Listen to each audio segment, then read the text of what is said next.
IFR. Pour un tremplin vers votre avenir. C'est plus de 20 000 personnes formées en 20 ans.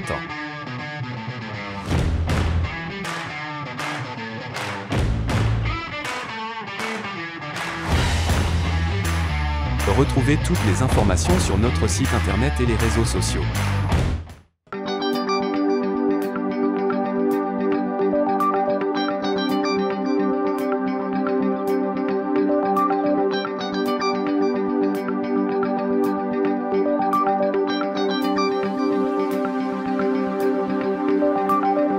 Bonjour à vous, bienvenue sur ce nouveau numéro de Clic Emploi l'émission.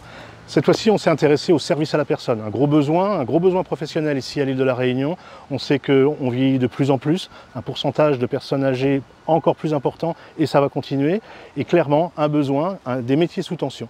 Nous sommes allés à la rencontre d'un organisme de formation qui nous a reçus sur son lieu de travail, sur son lieu justement d'application, à savoir une crèche, une micro-crèche Pomme Cannelle à Brapanon, où elle forme les auxiliaires de vie aux familles.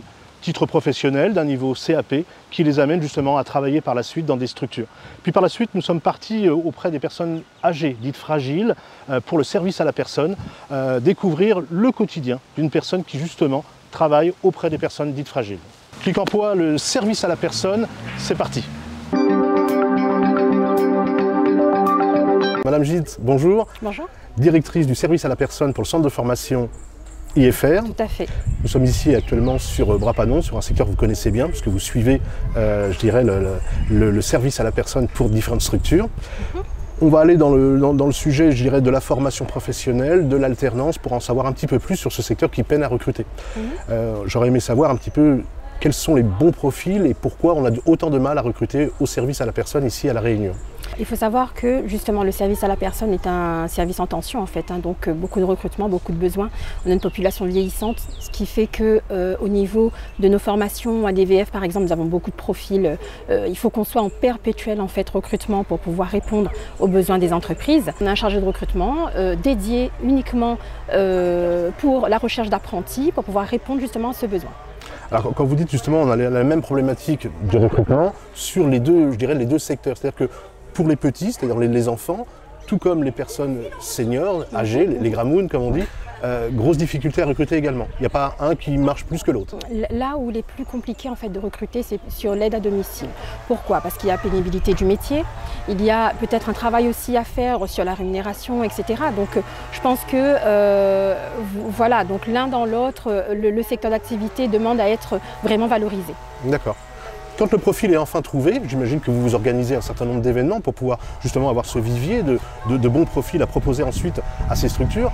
Quand il est trouvé, comment ça se passe? Comment on intègre la structure? Comment on intègre IFR, le centre de formation? Et combien de temps ça va durer? J'ai envie de dire, comment s'organise toute cette alchimie? Justement, donc on participe à pas mal de salons, de forums et on organise aussi pas mal de job dating, justement qui va nous permettre d'enrichir notre vivier candidat.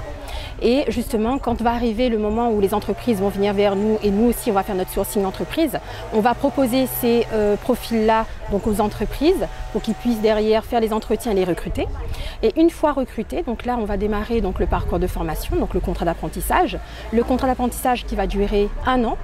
Voilà, donc la particularité chez nous, c'est que notre formation, par exemple, du CAP à EPE va durer 1 an, sauf que nous n'allons pas intégrer les matières générales.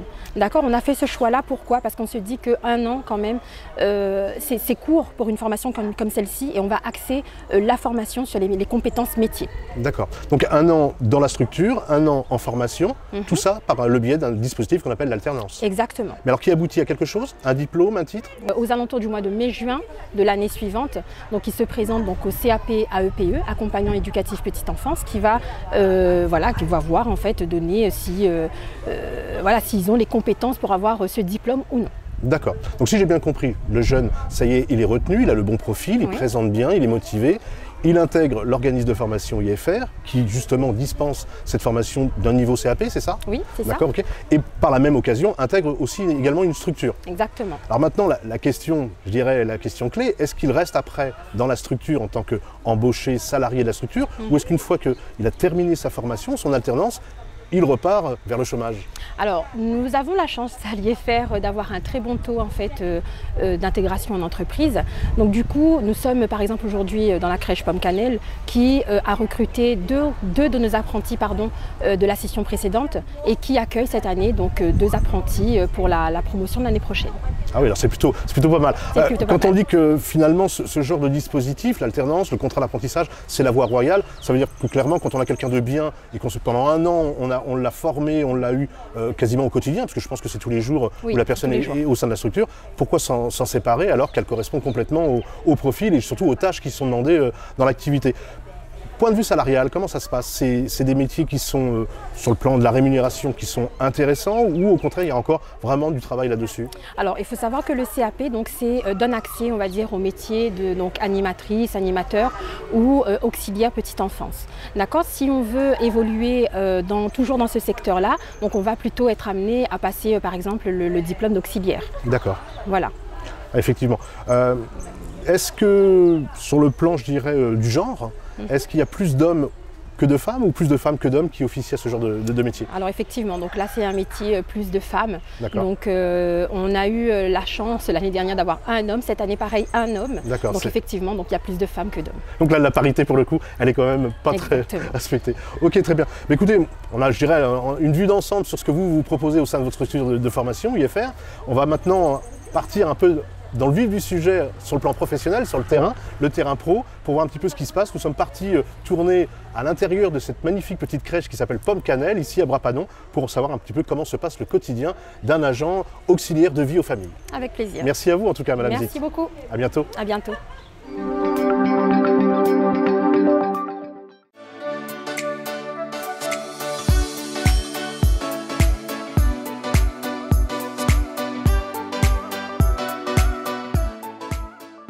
Je m'appelle Orange Andrea, j'ai 21 ans et je suis animatrice en crèche.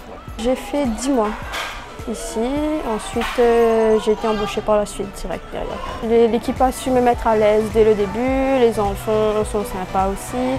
Ils se sont entendus dès le début avec moi. J'aime bien être en contact avec les enfants, les voir évoluer, les aider dans leur développement et tout.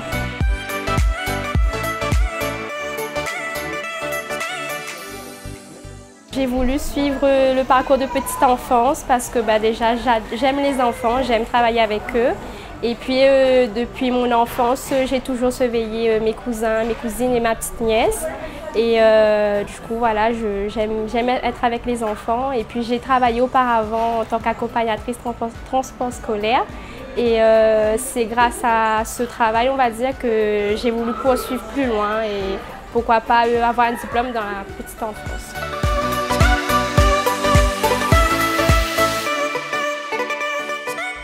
Le fait d'avoir des stagiaires en contrat d'apprentissage qui sont déjà sur le terrain, c'est un plus pour nous car nous pouvons transmettre notre savoir-faire et être là à l'écoute pour ces jeunes. Et justement, partager, il y a la théorie et nous c'est la pratique, ça les aide beaucoup. À la fin, elles sont opérationnelles après et c'est un plus de prendre des jeunes en contrat d'apprentissage.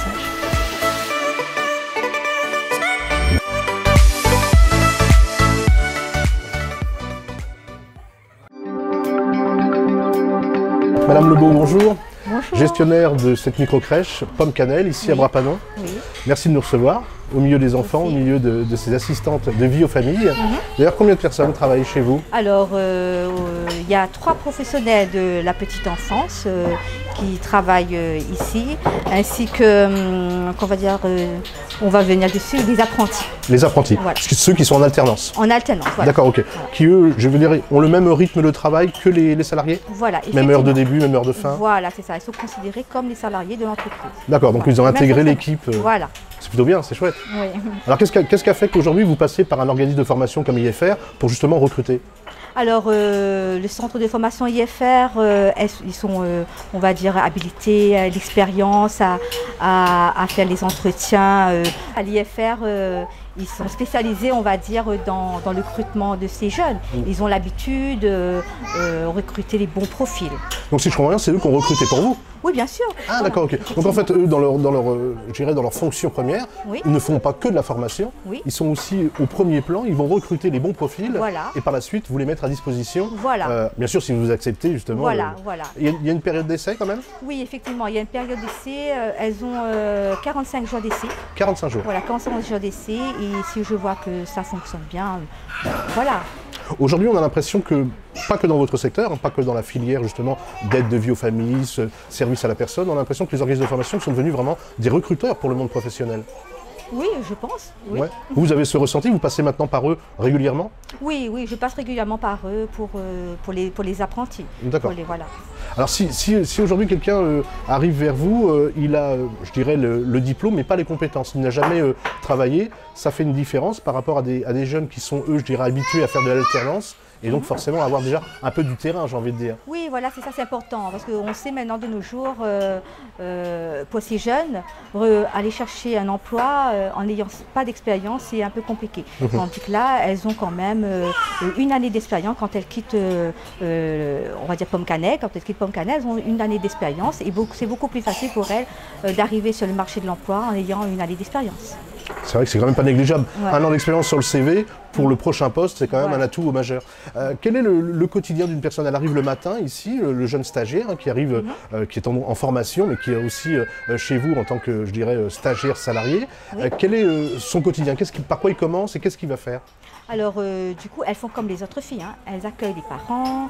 Ensuite, elles préparent, on va dire, la journée type. Hein. Il y a une journée type à respecter. Donc, elles font leur journée type. D'accord. Donc, ça commence par d'abord accueillir les enfants avec leurs parents. Et puis, alors après, la deuxième étape, à quoi consiste-t-elle? Le jeu tout de suite ou plutôt petite partie toilette, je ne sais pas. Non, voilà. En fait, l'accueil des parents se fait jusqu'à 9 h.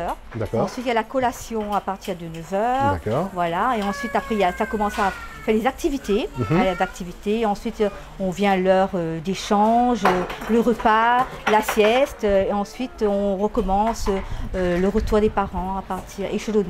Une question qui m'a été posée il n'y a pas très longtemps, c'est vrai qu'elles vont avoir vraiment les pleines compétences à travailler avec ces petits qui sont qu'on catalogue dans le public fragile, mais la relation avec parents, souvent les parents sont peut-être, je dirais, très exigeants, ce qu'on peut comprendre. Est-ce que l'apprenti est à même et apte à justement gérer les exigences des parents? Non, pas au début. Pas au début, justement, elles sont en formation justement pour apprendre à faire toutes ces choses, on va dire. Hein. Je veux dire, parce que c'est vrai, effectivement, comme vous le dites, les parents, il y en a qui comprennent, mais il y en a qui ont besoin d'un petit peu plus d'être rassurés. Voilà, d'être rassurés. D'accord. Oui, il y a des inquiétudes de déposer son enfant un peu dans un lieu qu'on ne connaît pas forcément, bien sûr. Même si après, j'imagine qu'il y a eu une relation quand même qui s'installe et au fur et à mesure, la confiance s'installe. Oui, effectivement. D'accord. Pas tout de suite. Pas tout de suite, d'accord. À la longue. Le jeune apprenti a une période de combien de temps chez vous? Une semaine chez vous, une semaine en formation? C'est quoi avec IFR, c'est un jour.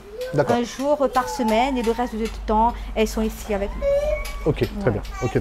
Écoutez, je pense qu'on a un maximum d'informations pour tous ces jeunes qui ont l'intention peut-être de franchir les portes d'un organisme de formation et de venir vous rejoindre par la suite par le biais de ces dispositifs contrat d'apprentissage, contrat de professionnalisation, bref, l'alternance, le stage peut-être, je ne sais pas si des périodes de stage chez les plus jeunes se font aussi également chez vous. En fait, IFR justement essaie de recruter ces jeunes qui ont déjà fait leur stage en école maternelle. Très bien, très intéressant. C'était compliqué, l'année dernière c'était comme ça, il fallait que pendant un mois, elles sont hors d'entreprise pour faire leur période de stage. D'accord. Voilà. Il y a un vivier quand même qui s'installe grâce à ça justement. Voilà. Avec, on va dire, de l'expérience, on sait ce qu'il faut faire les autres années. D'accord, ok, très bien. Mais écoutez, Madame Lebeau, je vous remercie de nous avoir reçus au sein de votre structure, au milieu de ces enfants qui ont l'air d'être plutôt heureux d'être chez vous et de passer de bonnes journées. Merci à vous. Et puis nous, on va partir sur une page de publicité et on retrouve ensuite l'émission Clic Emploi. IFR. Pour un tremplin vers votre avenir. C'est plus de 20 000 personnes formées en 20 ans.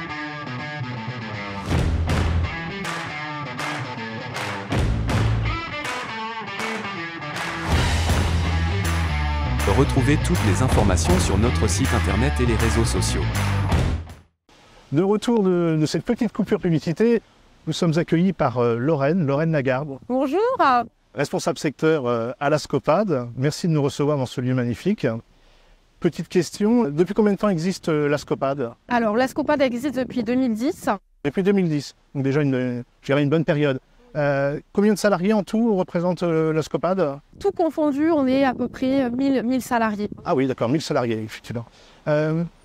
Vous êtes responsable secteur. En quoi consiste le métier de responsable secteur à la Scopad? Alors, responsable secteur, c'est différentes missions. La principale, en fait, c'est... on est les garants, si vous voulez, de la bonne prestation des aides à domicile chez leurs bénéficiaires.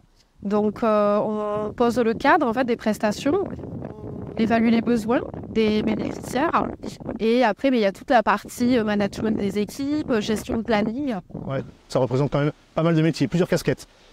Justement, pour parler un petit peu, je dirais, du secteur travail, métier, est-ce qu'on entend souvent dire que c'est un métier où on a des difficultés à recruter? C'est le cas? C'est compliqué? Alors c'est vrai que c'est de plus en plus difficile de recruter. Alors les raisons, il y en a plusieurs. Je dirais peut-être, dans un premier temps, peut-être le manque de valorisation du métier. Le métier n'est pas assez valorisé. Au niveau de la rémunération aussi. Le salaire, oui. Peut-être les nouvelles générations sont moins attirées par tout ce qui est relations humaines. Il y a plusieurs raisons, plusieurs facteurs. Voilà. Et c'est vrai aussi, les personnes ont peut-être une mauvaise image du travail d'assistant de vie et ils voient peut-être ce métier comme seulement faire du ménage. Justement, on a rencontré un organisme de formation qui nous a présenté les différentes formations auxiliaires de vie aux familles, qui clairement valorise le métier, mais surtout monte en compétences, permet de valider un titre professionnel. Là, du coup, pour vous, ce public-là est peut-être plus à même de travailler et peut-être plus qualitatif. Pour nous, c'est très important. On prend beaucoup de personnes en apprentissage, en stage, parce que pour nous, c'est des futurs candidats qui sont formés aussi sur le terrain par notre propre aide à domicile. Et ça, c'est vrai que c'est très important pour eux. Merci beaucoup, Lorraine. On va se rendre justement au chevet, je dirais plutôt au domicile de cette bénéficiaire. Merci à vous et qui sait, peut-être à très bientôt.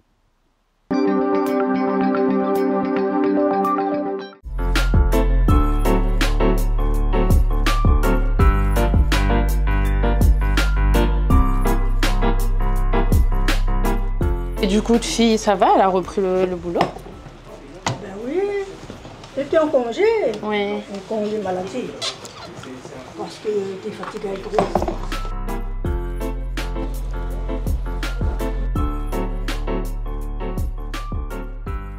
Mais prends le produit pour le meuble, comme d'habitude. Produit meuble, balai. Et il va préparer ma serpillière. Vous voulez me passer la serpillière aujourd'hui? Ouais. Oui? D'accord. Ben, il prépare toujours le... Dès le premier regard, ça a été le coup de foudre. Le coup de foudre professionnel. Oui, il y a eu un lien qui s'est créé. Donc oui, ce lien-là, on l'a et c'est bien parce que c'est rare que je viens chez elle, mais quand je viens, il y a toujours cette amitié-là, ce lien. Voilà, c'est important. Et puis ça nous met à l'aise aussi en tant qu'assistante, en tant qu'auxiliaire de vie. Je prends ses nouvelles.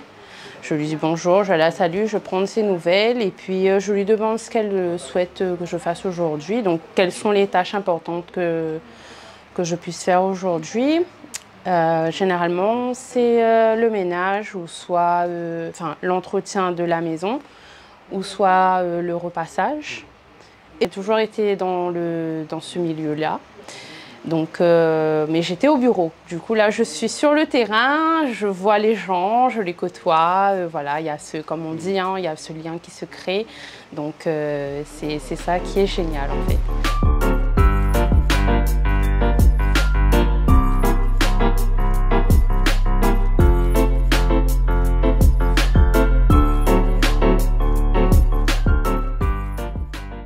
C'est une amie, on a beaucoup de complicité. Pour déplacer dans la maison, c'est bon. Mais c'est quand il arrive pour aller faire des courses, c'est là. Mais je fais les courses une fois par mois et puis, comment dire, si il me manque quelque chose, je repars. Je vais prendre les légumes là-haut. Après, c'est bon. Ça passe bien avec les auxiliaires, avec la Scopad.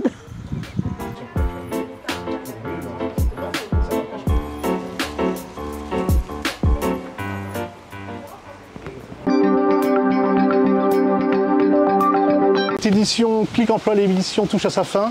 Une belle émission, une émission pleine d'humanisme, pleine de valeurs, tout simplement parce qu'on travaille avec l'humain. On a découvert des gens charmants qui nous ont reçus, on a découvert des gens professionnels, des gens qui clairement aiment leur métier. Et puis on a découvert un organisme de formation qui prépare l'avenir en formant justement ce jeune public à devenir nos aidants à nous, les anciens. Merci à vous, merci Thibaut, merci à nos équipes et à très bientôt pour un prochain Clic Emploi l'émission.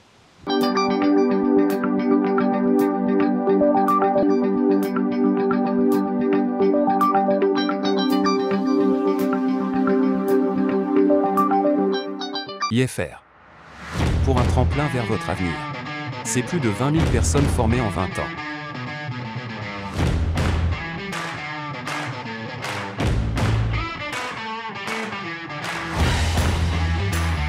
Retrouvez toutes les informations sur notre site internet et les réseaux sociaux.